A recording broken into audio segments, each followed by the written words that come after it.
জয় হিন্দ, বন্দে মাতরম। আজ আমি কিছু গুরুত্বপূর্ণ প্রশ্ন নিয়ে আলোচনা করব। First, Malabar exercise. Malabar exercise মানে কি? মালাবার এক্সারসাইজ হলো কোয়াড কান্ট্রিজ মিলে যে ন্যাভেল এক্সারসাইজ করে তাকে বলা হয় মালাবার এক্সারসাইজ। এতে 4টে কান্ট্রি অংশগ্রহণ করে, যেমন ইউএসএ, ইন্ডিয়া, অস্ট্রেলিয়া এবং জাপান।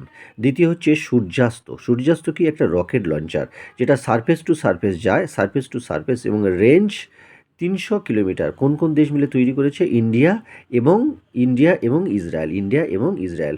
তৃতীয় হচ্ছে এসআইআর। এসআইআর মানে স্পেশাল ইন্টেন্সিভ রিভিশন। আর স্পেশাল ইন্টেন্সিভ রিভিশন চালু হয়েছে কোন রাজ্য থেকে? বিহার থেকে প্রথম চালু হয়েছিল এবং 25শে জানুয়ারি এই দিনটাকে বলা হয় ন্যাশনাল ভোটার্স ডে।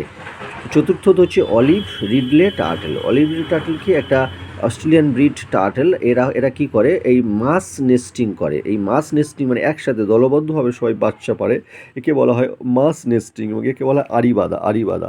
তোমরা জানো ওড়িশার একটা বীচ আছে, সেই বীচটার নাম হচ্ছে গহিরমাথা বীচ। এই গহিরমাথা বীচে এরা একসাথে দলবদ্ধভাবে নেস্টিং করে।